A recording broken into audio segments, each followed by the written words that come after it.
5 scores! Rick Bud. We've decided to get ourselves back in the game again with our podcast. Rick Bud and Gary Madden. Probably the craziest story that you're ever going to hear about hockey. We're going to be coming back to you on a regular basis. You are listening to Squid and the Ultimate Leafs Fan. Hello, Canada and hockey fans of the United States and Newfoundland, and an extra big hello to Canadian servicemen overseas. Welcome, everyone, to episode 119 of the Squid and Ultimate Leaf Fan Show. I'm Mike Wilson, the Ultimate Leafs fan. Joining me, as always, my winger, Ricky Squid Vibes. Squid, how's things going? Things are all right, Michael. I got a little bit of time off here after a pretty busy week last week, and got a couple of things coming up, but nothing too crazy. Might go down and watch my son's first two playoff games on I believe they're the 21st and 22nd of the month. First two playoff games at home, so I may go do that. And you and I are doing a charity thing on Friday to help the chap acquire a new prosthetic leg that lost tragically a year ago. So we're looking forward to that. And we're actually going to probably do a live stream off that, but I guess people will be listening to this after we've already done it. So we'll advertise that on our live stream show later today. So that aside, Squid, today we have a very interesting topic. We always like to get back to the grassroots of hockey with the ECHL and the minor league players and Junior A. And this is something that's a little bit more, we're both familiar with at some point, me a little more than you possibly, but talking about Senior A hockey and competing for the Allan Cup. Now, just a little bit of history today, because, I am a bit of a history guy, but for those out there, those listeners that aren't aware, the Allan Cup is one of the oldest trophies in sports, and it's presented annually to the senior team hockey champion in Canada. It was donated in 1908 by Sir Montague Allen of Montreal and has been competed for ever since. Quite frankly, what happened back in those days, and this is where the interesting aspect of the game, we'll get to some of our guests later when we speak to him, it was split between East Amateur hockey, and anybody who follows hockey knows about that because they allowed professionals in the league, and then a new formed Interprovincial Amateur Hockey Association was formed. And then it was the trustees of the Stanley Cup decided the cup we awarded to the pro team. And since there wasn't no corresponding trophy for the amateurs, the Allan Cup was donated in 1909. 1909, folks. This is 2023. The league became so big and it became so complicated to administer a champion on a challenge basis in 1914. And this is another critical point in hockey. The CAHA was formed, and they made it replace the challenge system with a series of national playoffs. In 1920, the Allan Cup champion would represent Canada at amateur events at the Olympics and World Championships. It went from a one-game playoff to best of after a few years, and eventually the CHA took full control and used the profits from the Allan Cup to build amateur hockey in Canada. So there's an absolute stunning amount of history centered around this trophy. The game has grown over the years to an annual tournament. It's been won by teams in every province, and including the Yukon. It's been won by two teams in the U.S. that both played in Canadian leagues. Thunder Bay has won the most Allan Cups with 10. Myself, personally, I played for two teams that won the Allan Cup, not with me, Aurelian Berry. And I actually played on a team in Cambridge in 1980, and it shows you how bad it was. They didn't win either. They lost to Spokane. That you can't blame that on me because I was allowed to go because my boss, believe it or not, wasn't a hockey fan and he wasn't going to allow me to take a week off to go out west to play. So that's my excuse for that. But you yourself, you played. You had a stint with the Dundas Real McCoys. How was your experience with the league? Well, it was good, other than the fact that I was 40 at the time. I was still in good shape, could still play. But when you get out there and you're playing against guys in their 20s, and they're big, they're strong, they're fast. It was a little difficult, but by and large, I think I fared okay. Well, and now, what did you know about the league before you played it? Now, down in PEI, where you're from, Senior A hockey is big, so I'm sure you're very familiar with it. Yeah, I mean, when I was a kid growing up in PEI, I mean, there were senior teams all over the Maritimes, and the winner of the Maritimes would play against the winner of Quebec usually, and then Ontario would play the West, and then so on and so forth. And but Bobby McMillan, who played in the NHL, came back and played senior in Charlottetown for a couple of years, and I mean, it was very, very popular. Well, I think it still is. Remember we had Terry Ryan on a couple weeks for you listeners. Go and listen to that one, by the way, folks. He's absolutely hilarious. But he talked about playing senior and just how the game is bigger than ever down east. And our guest today, obviously, will probably fill us in a little bit more on that. But what's concerning me is we're losing this era of the game that generations of hockey fans should be more aware of. And I think it's a good time to bring our guest on, who is president and general manager of the Dundas Real McCoys, who will be competing for the Allan Cup starting in the next few days or so. Don Robertson, thanks for joining us. And how you doing? I'm good, Mike. How are you? Doing fantastic. Ricky, how are you? I'm good. Now, Don, you're an old hand at this, but what's involved in while you're mentioning it off air a little bit, what's involved in planning a tournament like the Allan Cup? Well, Rick played in the Allan Cup tournament in 2003 when it was a 4-team event, and we had a year and a half to prepare, and we hosted in 2014, and we had almost 2 years to prepare. And since the pandemic, we were to host it in 2020, and it got canceled like every other national event 3 weeks before we were to host. And we haven't played for it since. So Hockey Canada have been busy. They've got a lot of stuff on their plate. Mm-hmm. And I had lots of talks with them. And they really appreciate the historic significance of the Allan Cup. Mike, you alluded to it a lot. And they weren't on for hosting the event with, they just had the World Juniors, the ladies in Brampton. So I propose that we run it and the Ontario Hockey Association present it, which is really just a throwback to some of the historical significance that you talked about. Mm-hmm. And so they agreed, and we're going to present the Allan Cup. I picked that up from Phil Pritchard at his house on Sunday, and it's going to be a 4-team event this year. We're going to don't lose it, Don. It's been lost before. It was in Hamilton. It was in the Hamilton Arena for a year and a half in a storage room. And Hockey Canada called me and said, we need it for the display in the Hall of Fame for the World Juniors in Truro. So we had to find it. Anyway, we got it, and they gave it back. Oddly enough, they gave it back to me. I'm not sure that was their best move. But anyway, we're going to have it till the 22nd anyways. And so we're going to have Innisfil, Alberta, representing Alberta, obviously. And the Hamilton Steelers, who just beat us 2-0 for the Robertson Cup. And I might add, we were resting a couple guys because we knew we were playing for the big one. And Clarenville Caribou are coming in, which to me was important. It makes it real. Now it's a national championship. And Clarenville will be coming in. And in 2014, our Real McCoys won the Allan Cup in double overtime against Clarenville. So there is a significance and a tie-in to having them here. And that just makes the whole event real. But back to the timing, Mike. Normally you get 18 months to 2 years. We found out mid-February we're going to host. So we've jammed in 18 months into the last 7 weeks. And we've got about 30 days worth of work to go. And thank goodness we have 4 days to do it. So we got lots of time. And but it's going to be, I think it's going to be pretty significant. It's the community rallies around things like this.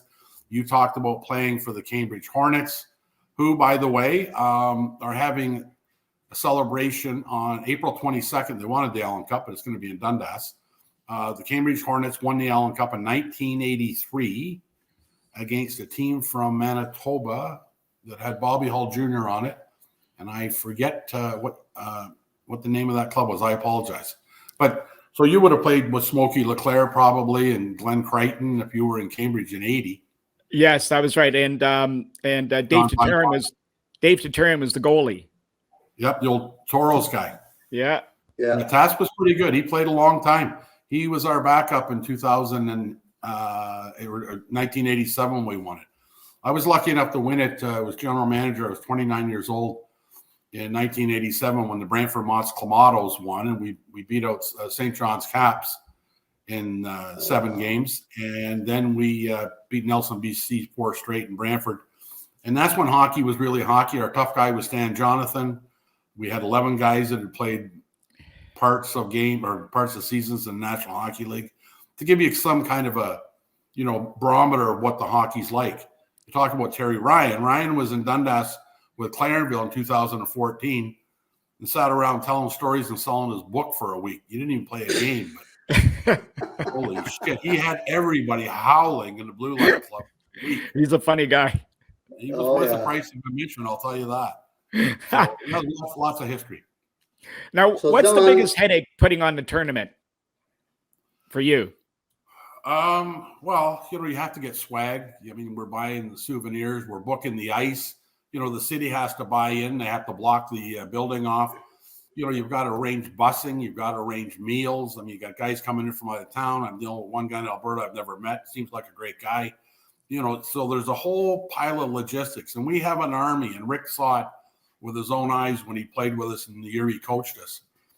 We have about 25 volunteers. So you go through, my wife goes through a list, who's on what door, who's selling popcorn, who's selling beer, who's selling programs. It's one thing to do it on a game night, which we can do. It's another thing to do it twice on Monday, twice on Tuesday, and then every night till Saturday. So the challenges are huge. I mean, you need more pucks, you need more water bottles. I mean, all the little things. There was 83 things on my to-do list. And I haven't got back to it because I think I got them all done and I'm scared to look at it. That's great.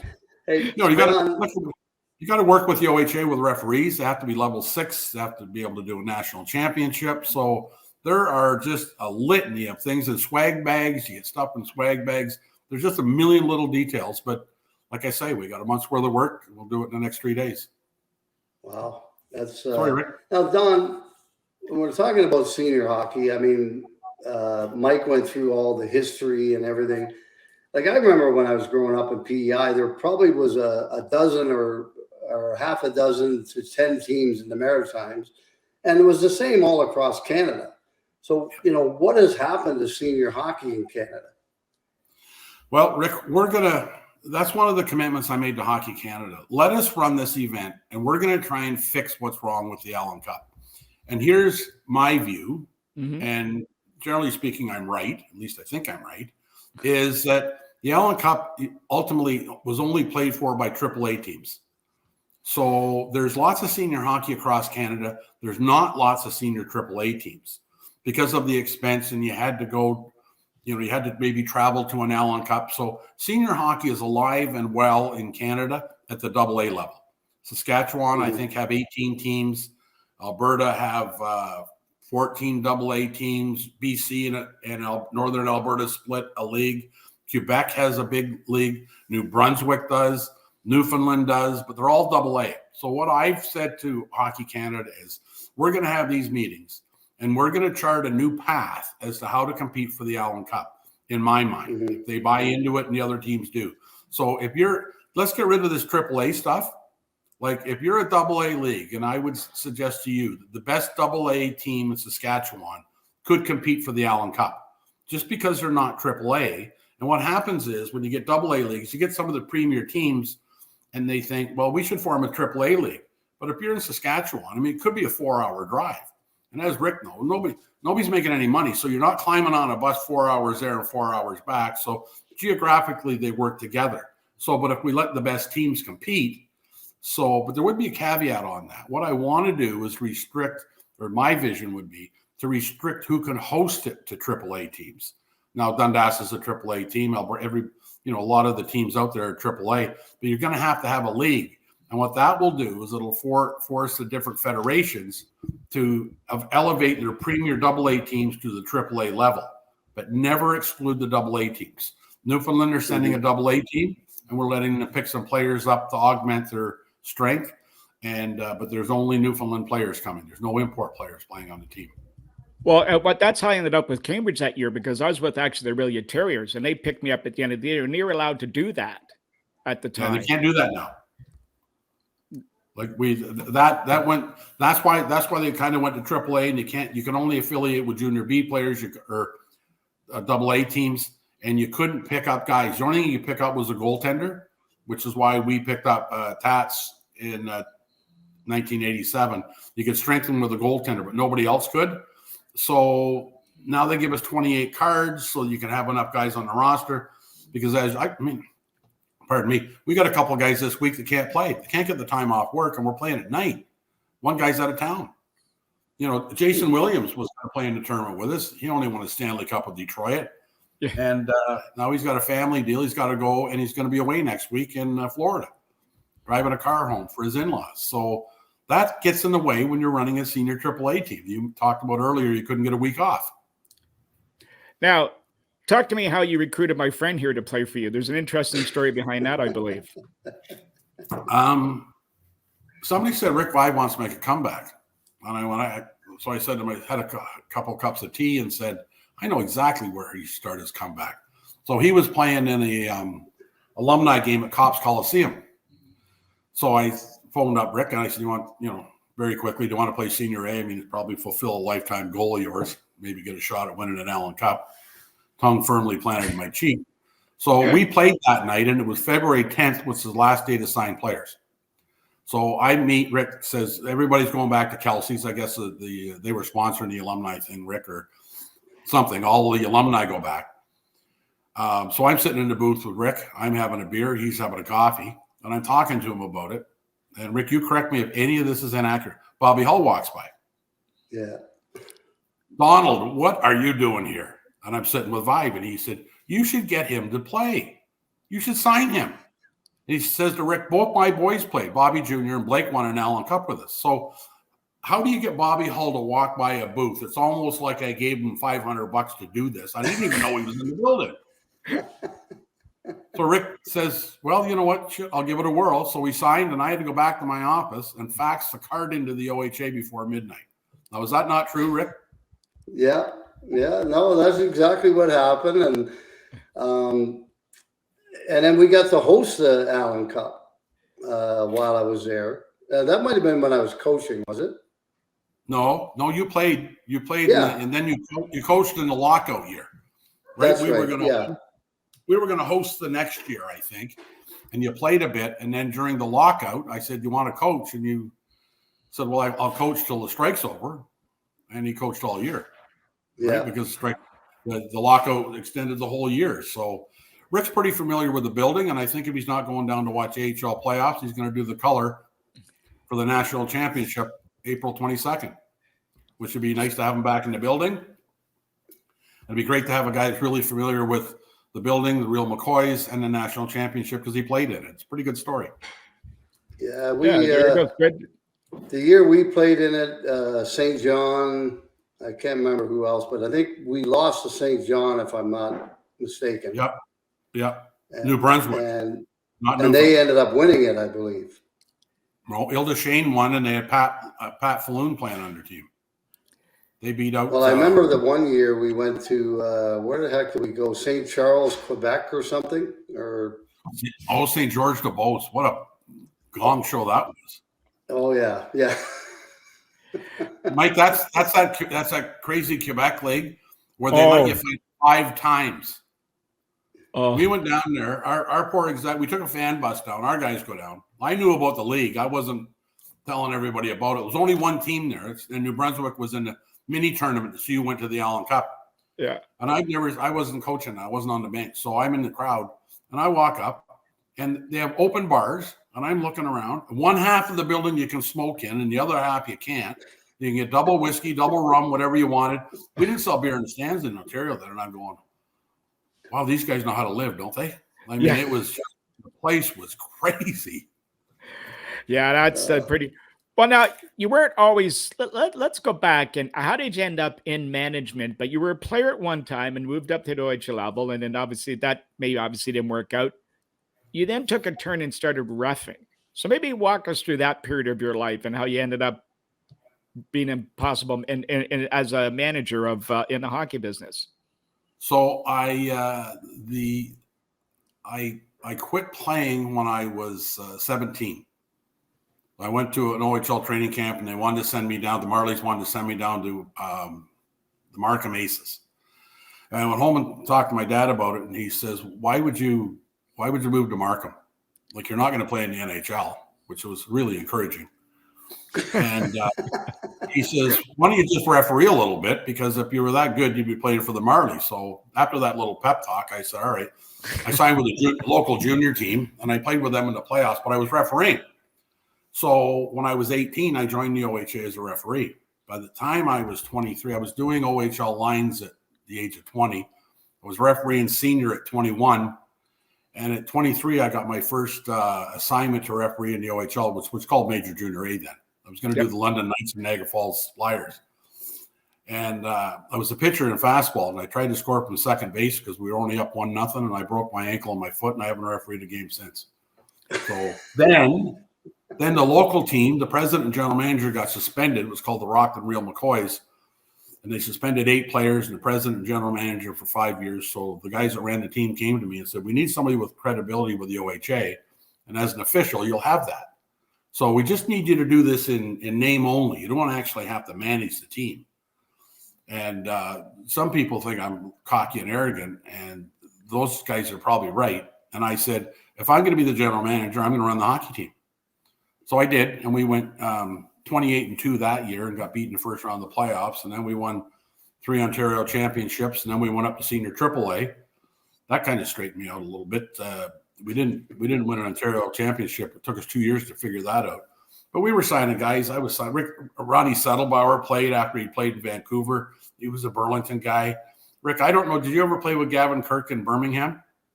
Yeah. Gavin played senior for me. Louis Nistico was coaching and playing for me. And so I started bringing some big names in. And then we had to move to Brantford because our building wasn't big enough in Rockland. You know, then we signed Rocky Saganuk. Then we signed Stan Weird. Then we signed Fred Boimstruck. The year we won the Allan Cup, Donnie Edwards, who's from Caledonia, not far from where I am and not far from Brantford, he gets released by the Leafs.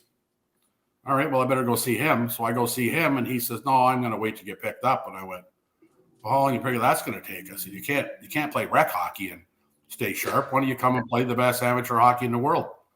Should have. He shows up to practice, and I signed him. He played all year. At the end of the year, Saylor signed him for Edmonton the next year. So that's kind of how you build it, and that's kind of the process. But the refereeing was the goal. I mean, I had plans. The only way I was going to the National Hockey League was as a referee, and at 23, I'd have been the youngest guy to ever referee in the OHL, but now I'm a manager for 45 Now, years. you must have had some funny stories from your refereeing days. Any that you can share with us? Well, Stevie DeGurse, he played for the Brantford Alexanders. And he was funny. And I was young. I was 21 refereeing in the Continental Senior A League, which he played in. And this story has been told by a few, but he was player coach at Woodstock. I give Woodstock 3 penalties in a row, and he comes over and he's pissed. And Donnie says, what are you doing? I said, well, I'm doing the best I can. I said, tell your guys stop taking stupid penalties. I can't even find one or invent one for them. What happens? Their guy goes out and slashes the guy. So now they got another guy in the box, and they give up 2 power play goals. He comes over and he gives me that old line. He says, I've talked to the team. We think you're the second best referee in this league, which I thought was great. And I had never heard the line before until he told me everybody else was tied for first. Yeah. I had Rick Bintz on the lines. Rick Bintz. Oh, God. There's a Binner's playing for the Brantford Alexanders. Yeah. And Binner used to get in the odd scrap. So I'm pretty close to Brantford. 3 or 4 guys I played senior ball with were playing for him. So I go skate with him a couple times a week during the week. Got to know Binner and a bunch of the guys. And oddly enough, they would smoke and drink after the practice during the week. So Binner gets in a fight with a guy from Barrie, the Barrie Flyers. Mikey, you'll be familiar with them. Yep. Beats the snot out of this guy. So I got Binner because I could talk to him or try to talk to him. So now this other guy wants a piece of Binner. Well, Binner gets away and he wails on that guy pretty good. So I get in shit because I haven't got him to the penalty box. So anyways, then I get him, and now he's chirping this other guy. Now I'm going, he gets in 3. My job is to get him to the penalty box. If he gets in 3 fights before I get him to the penalty box after the first one, I'm in trouble. So he's chirping, and he grabs me, and he said, Donnie, don't go anywhere. He said, I'm beat. Like, I can't even lift my arms, let alone fight anybody. I said, so this is going to be easy now, right? So I got Binner, and I'm holding him, and he's chirping the guy, and I'm kind of laughing because I know he's not going anywhere. Like, a 4-year-old kid could have held him up, stopped him. So we're prancing around the ice, and I got a hold of Binner, and you can imagine what he said. I step on his stick, and I start going down. Binner grabs me by the referee's sweater and pulls me back up. He says, "Where are you going?" Well, the other guy starts laughing. So the referee starts laughing because he sees Binner help me up so he can't get away from me. So there's a few, when I was lining back in the 70s, and you guys all know what the 70s was like, we were in Stratford at a junior B game. Jimmy Burton was refereeing, and Jimmy Carman was my linesman. And I was 19, and it was a bench clearing brawl with about 3 minutes to go in the first period. And it was the first big one I'd seen. Like, everybody was fighting. And Jimmy Burton didn't like to call penalties. So out of that, he gave both guys that started at 4 minutes each for roughing to give anybody else a penalty. And I believe I go, holy shit. So we go in the room, and I'm taking my gear off. I'm soaked, throwing a dry T-shirt on. I said, that was something else. He says, Donnie boy, hang on, because he says there's going to be one in each period, I think. This is playoffs. And we went out 5 minutes in the second period. Gave two guys 5 minutes or five. There was 5 fights going on. He gave the two guys a start at 5 minutes. He didn't throw anybody out. And that's just the way it was in the 70s. And I'm going, wow. I said to him, it might be a good idea to throw some of these kooks out of here. I'm getting tired. Like, we're breaking up 3 or 4 fights the same stoppage of play. And here's one. I don't know if you guys know who Tom Brown was, the referee. I do. Junior, right? He made the WHA at the call against Russia. Did he? Okay. That was him. Yeah, we were WHA. He was the WHA referee. And he made that famous call, the bad call. Anyway, go ahead. Tommy Brown, yep. We were in Hamilton. There was I guess I should have shut that off. So there's a warm-up in the Mountain Arena, and Peterborough's in, and we're getting ready to go on the ice, and the timekeeper's banging on the door. And he said, there's a brawl going on, like pregame brawl back in the 70s. So I got my skates on. I grabbed my jersey, and I put my jersey on, and I'm going to the door, and he grabs me by the back of the sweater and says, where are you going? I said, well, somebody's got to go out there. He stood up and locked the door. He said, they can sort that out on their own. He said, we're not going out. He said, what are you going to do? He said, just sit down. All right. So I go. Now I just want to go out and watch, right? Because it's probably a beauty. But can you imagine trying to get away with that now, referee? Lock the door. Oh, it'll sort itself out. Wow. Yeah, there's been funny you brought up that name, Rick Binns, because I believe he played ball hockey with me in the summer ball hockey league when I was playing with Bruce Boudreau. He was buddies with Boudreau. I'm pretty sure it's the same guy. Yeah, that's him. Big guy. He's a big guy. He coached he coached the team in Milton and won the Centennial Cup, I think. Well, I got one story. We were playing him one time, and he was playing for Dundas. Yeah, and we're playing him, and he's fought all the time. So it's one night. There's about 6 brawls going on. He's in the middle of everything, and every referee knew his name. They all knew him first name basis, and he would talk to all of them by their first name. So he's standing there holding them back. I got to admit, this was a line I actually loved after all these years. The referee's pushing back, and he looked at him. I don't know what his name was, but he said, Donnie, I've had a rough day. I really don't feel like playing, so I'm ready to go. Just hold me back. And he looked, the other player looking at our team, looked at him and go, okay, I don't think we want a piece of this idiot tonight. So that was enough of that. No, he would, like, when he beat 2 guys up in the same fight. Game stoppage of play. It was, John Gopton, Larry Maverty played on that team with him in Brantford in the 70s when they won the Allan Cup. Mav played there. John Gopton, who was in Slapshot. The guy that says, if I get hit once, I'm going to piss myself, and he went in the corner of some of you. That's John Gopton. He's from Tilsonburg, runs a rental business up there. He may have retired now, but that cast of character, Jerry Gray played there. I forget the other goaltender.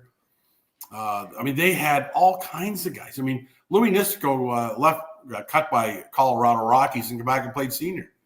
They were making $90 a win and $10 a loss. Like, I don't know where they got the money. Well, I do know where they got the money, and the guy went broke, but that's all the guys did. They were playing 3 games a week, and they were making $270 a week and had a place to live in Brantford. It was like a pro team. Yep.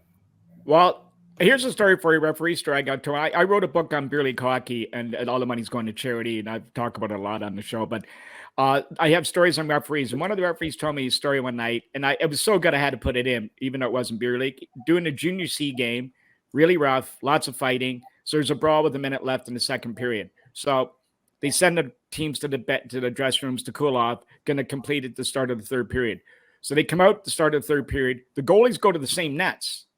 The team switch ends, and nobody notices. The guy refereeing is one of the referees, and the guy with him is a senior official. He doesn't want to say anything because he figures the senior official just yell at him. But he notices it. Anyway, they drop the puck, and the one team ends up getting a breakaway on their own net, and the goalies are banging their sticks on the ice, trying to get everybody's attention, and nothing happened. And the goalie stepped out of the net so the guy would see. He went in and shot in the net, and they counted the goal. Maybe the coaches could have tuned in a little bit that my guys are going the wrong way. You would think. That's junior C hockey. Well, but you would also blame the goalies, right? Those poor guys get blamed for absolutely everything. But you would blame the goaltenders. Yeah, and you got to blame the goaltenders sometimes, you know. I mean. Well, a buddy of mine said, "Son, you chose that position." So, yeah, I'm pretty excited for the Hornets, Mike, and like you would have played for a lot of those. And I talked to Smokey LeClaire last night before I went into the city. The city to me is Hamilton, and they've got over 200 tickets sold to the event. So the Cambridge Hornets are still a big deal 40 years after winning the Allan Cup. We've got the Thursday night. We're bringing back the 2014 team. I'm going to introduce them on the ice, and as soon as we announced that, we started selling tickets for the Thursday night game because people love history and they love winning. Now, talk about a few things. Now, your team, what's the average age in your team? I was looking at your roster. Now, you got a number of guys that are born in the 80s. So the average age would be roughly 35. Would that be fair? Yeah, maybe a bit below, but yeah, we've got a couple of guys. Mike Moll, our goalie's 40. But, you know, these guys are in pretty good shape, right? Darren Haydar's playing. Haydar's going to be 42. But people say, well, he's 42. Can he still play? And I said, they inducted him in the American Hockey League Hall of Fame 2 years ago. Yeah, he can still play. Yeah. Now, is he the Darren Haydar? Did he play for the Chicago in the he won a Calder Cup. Yes, he did. He was the captain of the Calder Cup team. Yeah. Okay. I know who he is. Yeah. Something for the listeners that may have never watched a senior A game. What is something that would surprise them the first time they watch one? Skill. These guys, and Rick can attest to this. This is why Rick could play at the age of 40. Just the sheer skill and the ability. And senior hockey, Mike, and you played it. The real key to senior hockey versus junior hockey is that the athletes understand that the puck moves a lot quicker than their feet do. And the plays they make and the guys they hit at full stride just before the far blue line and the way they protect the puck and just the skill level, like I call it the best amateur hockey in the world. And I would think you'd have trouble making an argument against that. I wanted to play an OHL team one time, and Bill LaForge was coaching in Hamilton, and that was 87 we won it. He said, Donnie, I'll play you anytime you want. You get a building, you lock it, and you and I will sit in the stands and watch it because there's no way we can play. You've got 11 guys that have experience in National Hockey League, and we have none. It's just an unfair matchup. And it is. It's a different level, but to me, that makes it the best amateur hockey in the world. And there's no slight on the OHL because, you know, they don't have the experience that our guys have got. You played. Taran played in the WHA. What CHL, OHL team have got a guy that played pro hockey and comes back and plays? So that's the fundamental difference, and it's the way they think the game. They know they have more time. They know they have more patience, and they're not trying to prove anything. They're not trying to ram anybody's head through the boards. They all know they got to go to work tomorrow, other than when the Allan Cup tournament starts, and that will be an all-out war. Because to your point, you had a 38-year-old set an all points in a single game record this year. And I'll tell you what, I play beer league hockey, and I've never seen a beer leaguer do that before, even in beer league hockey. But 14 points. I mean, talk about that night and what was going on with that. I can't. 14 points? 14 points. Brad Bonello. Bones, yeah. I was in Florida. It's the first game I've missed in 2 years, and he goes out and sets a senior record. Actually, it's an amateur record. Scott Radley in the Spectator did a story on it, and there's nobody that's unrecorded. The guy he tied back in when I was just a young fella, 1922 or something like that. But they didn't count assists then. It was just goals. So he got 14 goals. So surely he had a couple of assists. But no, now Brampton were an expansion team, and they weren't particularly good. We beat them 18-2 or something like that. But, you can get on a roll like that. You know that, Rick. I mean, they're going in. Let me tell you a story. We've had a lot of characters play for the Dundas Real McCoys. Yeah. Dan Curry's played. Wayne Cowley has played. We had 3 guys that played on that Cape Breton team, the one that Calder Cup that Dave Andrews was the general manager of. They went 16-0. Billy McDougall was on our team at that time. Dan Curry and Wayne Cowley. And I was talking to, and I don't know if you played with any of those guys. I don't know. McDougall was around, Rick, when you were playing. I don't remember. McDougall holds a record. You talk about all Gretzky's records. You look up the American Hockey League playoff scoring record. And Billy McDougall had 52 points in 16 playoff games because they swept every series. He had 26 goals and 26 assists. So we were sitting there after the game having a beer one night, and I said, Billy, how do you get 26 goals? He said, things are going right for you when you dump it in and go to the bench and it hits a stanchion on the glass because the goalie goes behind the net to play it, and it ricochets into the net, and you're sitting on the bench sitting down to watch it go in. Everything's going. Cowley, who owns the Bottom Line in Toronto. Yeah. Cowley's a great guy. So Cal's sitting there, oddly enough, having a beer with us, and he says, Donnie, so how many votes do you think I got for MVP of the playoffs that year? My record was only 16-0.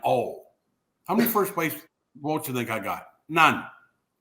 I define somebody to go 16-0 in the playoffs, win a Calder Cup, and not get a first place vote for MVP.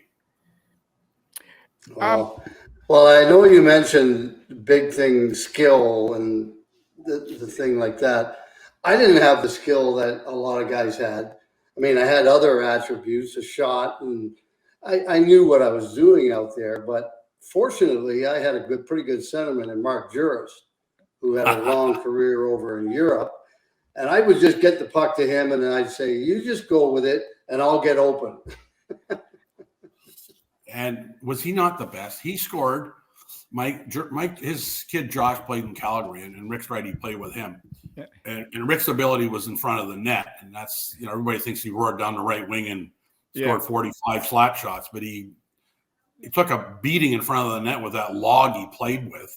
Yeah. He's with us. Everybody else is using aluminum sticks, and he still wants a Louisville that weighs 75 pounds. Watching him play, we knew why. But he just had to go to the net, and Juris would bang him in off you. I mean, he scored 112 points in 31 games his first year in the league. Jesus. And he was a scoring star, Rick, in the DEL, and we got another kid that played really well in the DEL with us now, Rob Heisey. He was a high-scoring guy. So what happens, Mike, when you get some of the players, and you ask me what the difference is? We get the guys that are generally done in Europe. And when they come back and, they're going to settle down, they got a wife and kids. Some of the Chris Campoli plays for us now. He played in Montreal and Chicago. A quality defenseman. He works for the NHLPA now, I think. I think it's the PA. And he's such a classy guy, but he still loves the game and wants to play. He's one of the few guys that have played in the NHL that still play senior, because in the old days in 87, when I had 11, well, those guys all had full-time jobs. Freddie Boimstruck had retired. I think Freddie was 25 when he played with us, first-round pick of the Leafs. He was playing with Flint and then come home, and he's I think he just retired. He was an engineer with CN Rail. But the guys, when they were done in the 80s, had to come back unless they made big bucks like Rick making $4 million a year. But those guys needed full-time jobs. Yeah.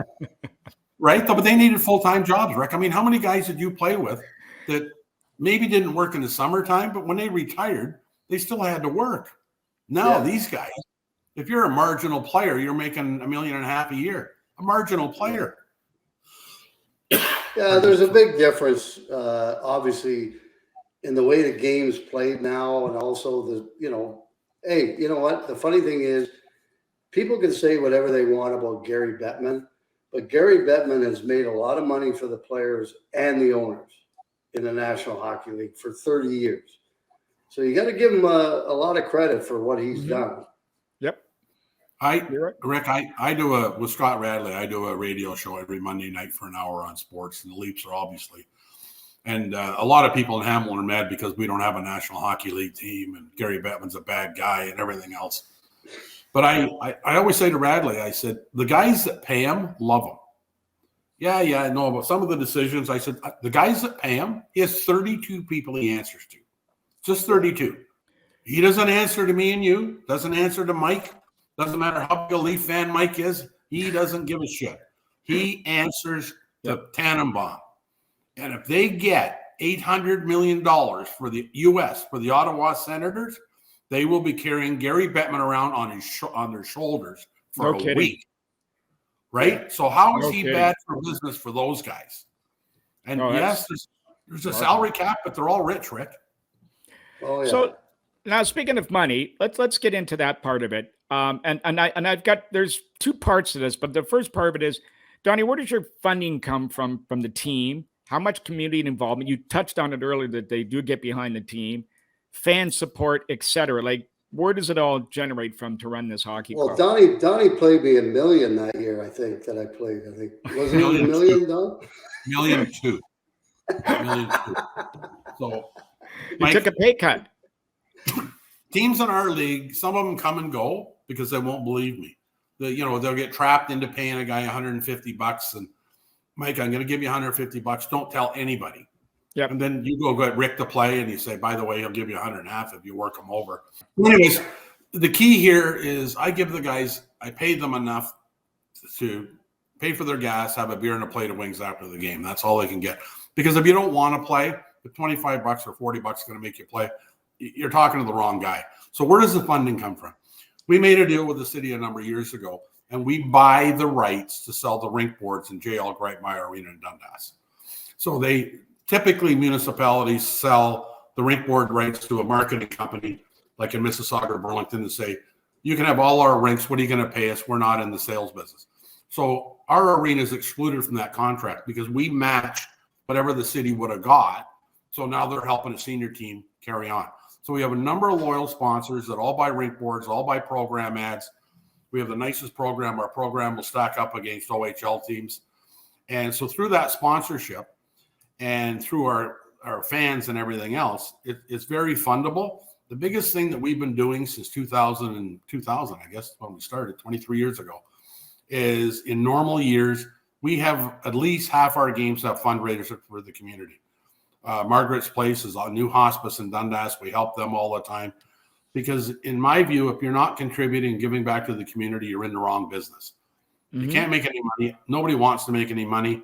And if we're short, I write a check. Okay.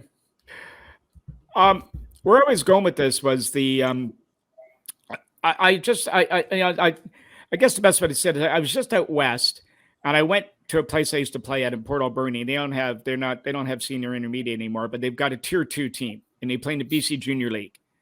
And the team, they have a rink that holds 2,500. They average like 2,000 people a game, city of 19,000. It was run by the community once the senior A team dropped out a number of years ago. And they really couldn't get over the hump. The team was taken over by real organization and real money. And I think the budget is probably close to almost $1 million a year or close to that. And these guys now, like they've got radio, they have their own beer from a local brewery. They recruit kids from right across the country. The point being is this thing is run like a professional organization like I've never seen. This is tier 2 hockey.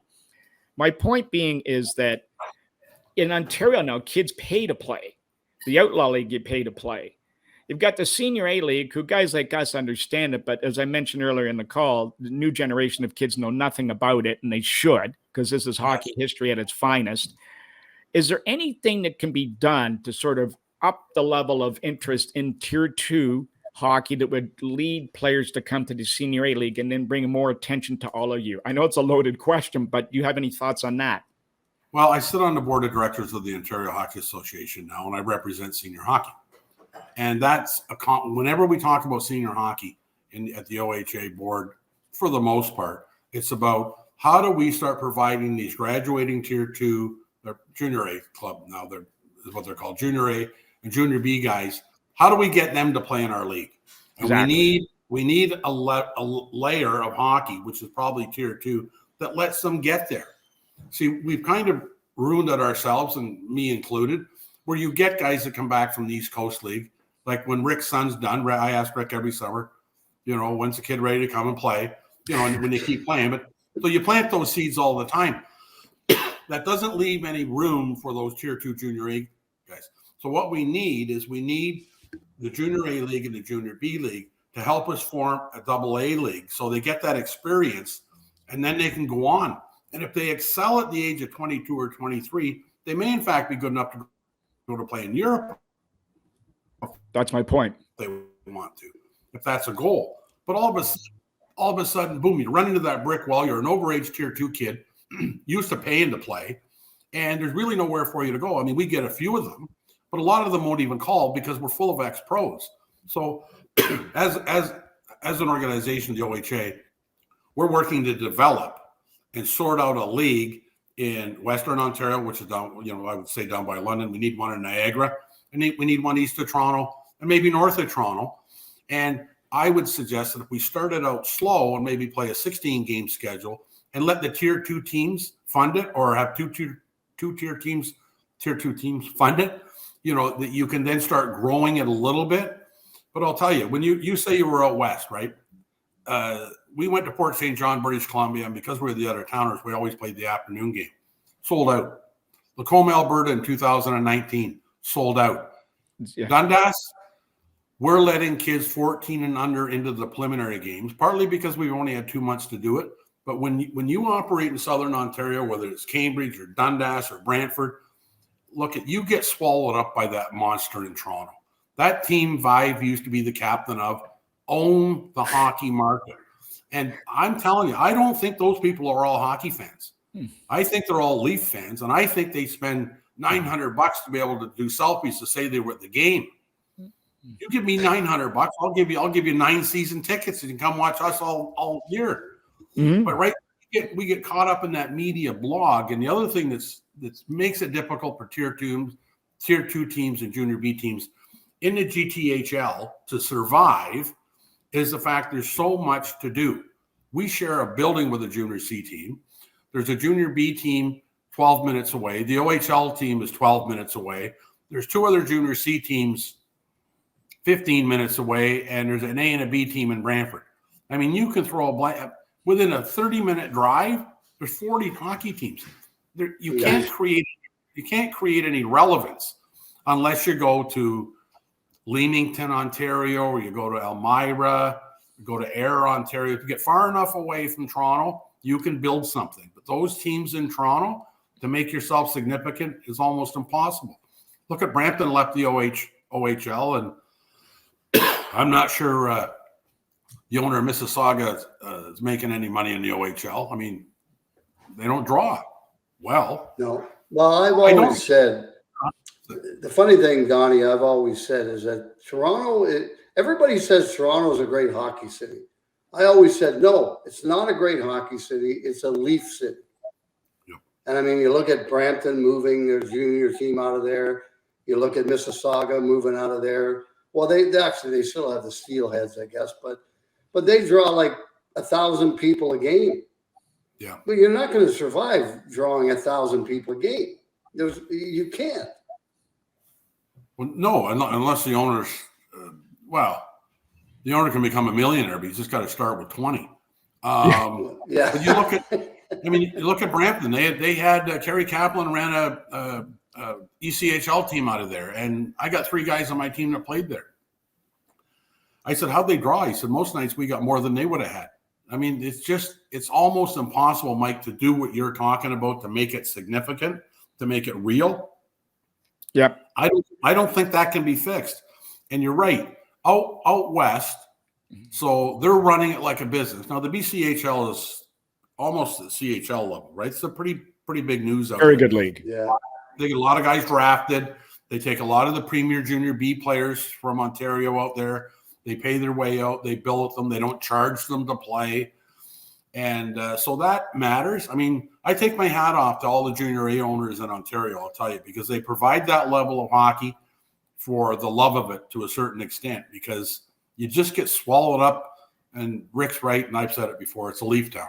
If it was a hockey town, like the pardon me, that women's pro league, didn't they play at the Mattamy Center about 3 weeks ago in front of it and jammed 600 people into the top of the old Maple Leaf Garden? If Toronto's a hockey town, why isn't that building full? Yeah. I mean, that building should be full if it's a hockey town. Well, one of the other things was explained to me about the BC Junior League with the kids playing in this town in particular. I think there was 24 kids on the roster, and 14 had scholarships. So what they did is they identified kids that weren't going to try and play in the WHL or the OHL or the Quebec League. They were headed for an education first, knowing you can still make the NHL with an education in your back pocket in case it doesn't work out. So by doing that, they've made this identity for the league that all the kids there aren't leaving until they're ready to go to school. So they get them for 2 or 3 years, and there they've got a base to build off. Whereas in Toronto, the kids my son's age that have gone on, they're leaving Toronto and going and playing in the States in the U.S. Junior League, and they've already got scholarships. So it's so broken, but it is but you're saying is we're almost agreeing here is it's almost impossible to fix. Yeah, I don't know how you would go about fixing it, because there's been a lot of really smart guys try and fix it. Now, I say good for the owners because they keep operating it. The interesting thing about the scholarships now, and one of the things I think that the BC Junior League is dining out on is they'll hand scholarships out, but they'll say, Mike, listen, we're going to give you a full ride and you're coming to Boston. You play 2 more years of junior. So they're not getting 18-year-olds out of high school playing in their NCAA program. They want those kids to be 20. You're going to get a full ride, but we want you to get better for 2 years and you carry on. And the BC Junior League saying, now they've got guys, premier guys, that aren't leaving at 18. It's a pretty good model. Well, look at the guys that just won a national championship in the U.S., the team that won. All their kids, they recruit kids that are older that come in or they're transfers, and they get 22, 24-year-olds in some instances playing against 18-year-olds. Yeah. Well, you look back at like when my son went to Miami, Ohio from the U.S. development program. They had 6 18-year-olds on that team, and they all played 4 years. But now you don't see very many 18-year-olds going in and playing NCAA hockey. They're looking for guys that are 20, 21 that have gone through the USHL or the BC Junior League, and now they're ready to play NCAA hockey. And you know, the Provincial Junior A League in Ontario are taking advantage of that to a certain extent. It's the guy that's running the NCAA teams that is sitting around going, I got all these really good 18-year-olds, and some coaches decided he doesn't want his guys to be rookies at 18. He wants them to be rookies at 20. And whoever developed that really succeeded. And the other guys are looking, so Vibe's team's rookies are all 20. My rookies are all 18. The hell am I thinking? So that's kind of moved the NCAA up and allowed those kids to stay back and play Tier 2 and finish in their hometowns likely, and bring up the quality of that hockey significantly because of that. Now, you talked about briefly about how you recruit players and where you got players graduating to you guys. Do you have any other affiliations with any other leagues? Actually, do any of the pro leagues talk to you guys about picking off players occasionally, some of your younger guys? Well, what I did, I ran a minor pro team in Brantford called the Brantford Smoke at one time, and through my senior connections. A lot of those guys have now gone on. Robbie Wilson played for me. He's coaching in Peterborough. Greg Walters played for me. So guys that have previously played for me that go on will give me a call once in a while and say, you know, so-and-so is coming back. He played for me 3 years ago. So we get players like that. Yeah. I don't have anybody. So many Americans coaching now. I mean, when Rick was coaching in Carolina, and if I was running the Real McCoys at the time, and if Rick and I were golfing or something like that, if he needed a guy for a weekend, he knew I would have guys that could help him. So we used to get calls. Nick Tissolino left Wentworth in our league to go sign to be a player coach in the East Coast League this year. So we do lose guys that move up, but we don't lose many, Mike, because most of these guys have got an apprenticeship, a job, families. They're not floating around. But if they're floating around and they haven't got a job, well, what the hell? Let's go to South Carolina and I'll golf the rest of the winter and make $500 a week. And by the way, the other part about the Tier 2 league, I told Squid about this, and it kind of shocked him, is that a couple of years ago, again, being the history guy, I wanted to. The Markham Waxers were just turned into where nobody even knew what the Markham Waxers were in the history of the team. I looked into buying with a group to buy the organization to turn it around and make it relevant again. Especially when I found out that there's 32 teams in Provincial Junior A League and 24 were owned by parents, and the parents were U.S. parents coming up, paying $200,000 or $300,000 for a team. Their kid would play for a year, get noticed, get their scholarship, and then you just move it off to the next set of parents. That can't help the league. So that league, Mark Mercier is our chairman of the board now. So that league through probably pretty smart hockey move, they contracted. Yeah. Marty Savoy's their commissioner. I think I should know this. I think they have 24, 26 teams, but they contracted because that was going on. But I used to say to Brent Lads, like Peter Hammond, Brantford, he'd be drawing 700 or 800. We were drawing 600 in Dundas. There'd be a team in Toronto that can't draw enough people to have a game of bridge, and they sold it for $560,000. I'm going, well, I think the Dundas Real McCoys are worth 45 cents, and they get $500,000 for that thing. They have no fans. They have no rink boards. And then I find out they're charging the players to pay. Then I find out, to your point, Mike, is that if some guy's kid can't play and he's got lots of dough, well, why don't we buy a team? Rick, bring your boy. Mike, bring your boy. We'll bring a couple of guys. It didn't matter if they won, but they were playing Junior A, and then maybe they have a shot at getting an NCAA scholarship. And that the dad is saying, just put him on the team. We don't need your money. I'll pay. I don't need a full ride. Just put him on the team so he's playing NCAA. That's not good for the game.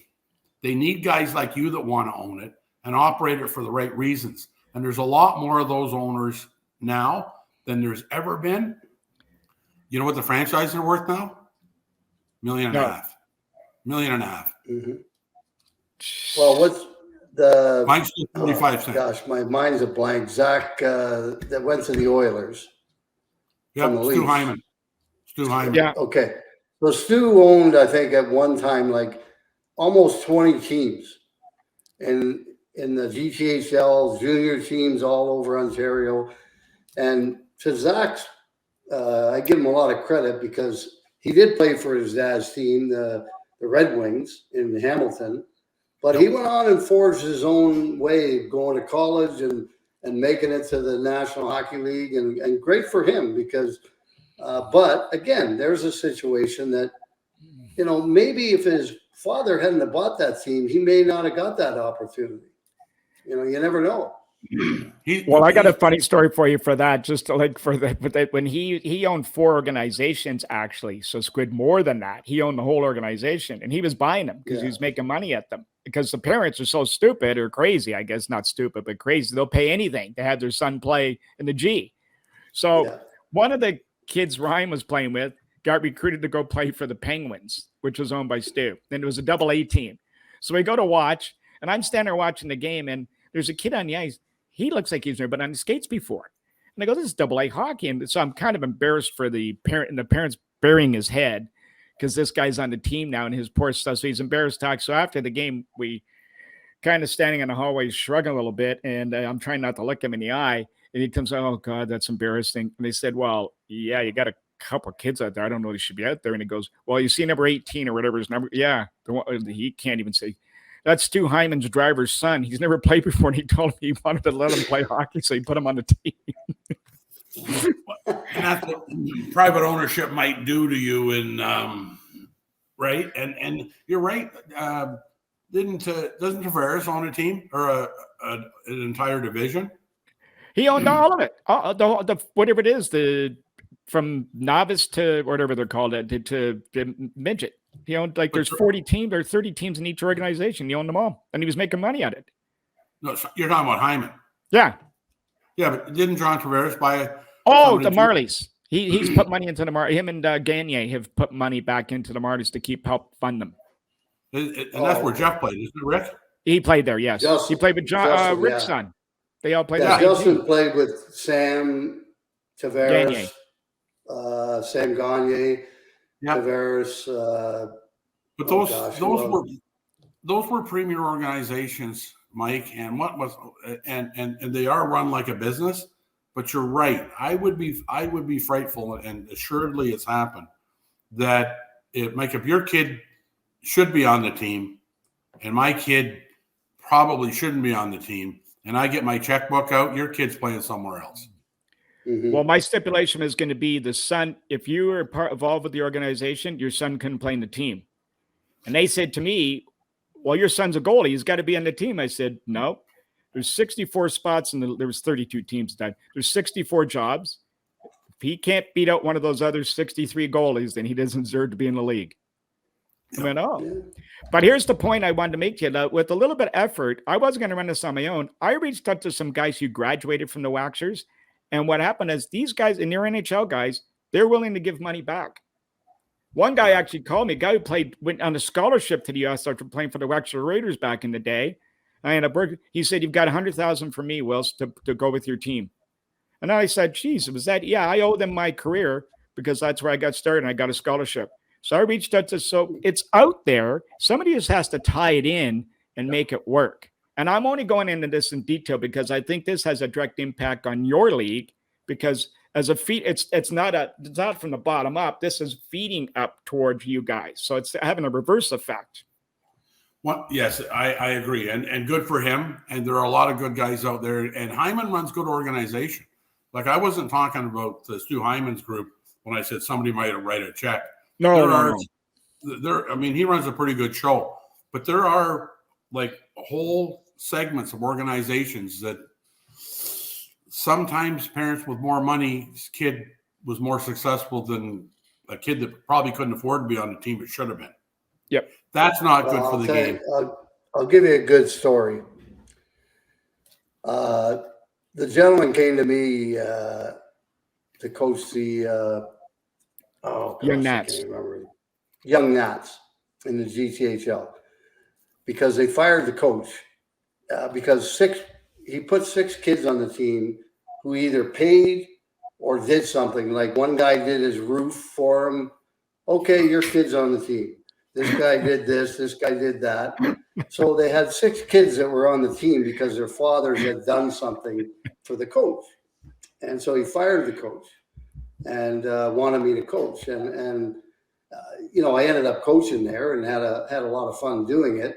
Had Tyler Sagan, Jeff Skinner, had the big defenseman, Alexiak. So it was a lot of fun that year. But at the same time, I thought, well, I'm not going to put anybody on the team because someone's going to pay me. They're going to have to make the team. And as it turned out, 2 of the guys that actually their fathers did do something for that coach ended up being pretty damn good players for us. So, but the other 4 weren't. So they ended up out of there. So my assessment isn't wrong. Just that whole system's wrong.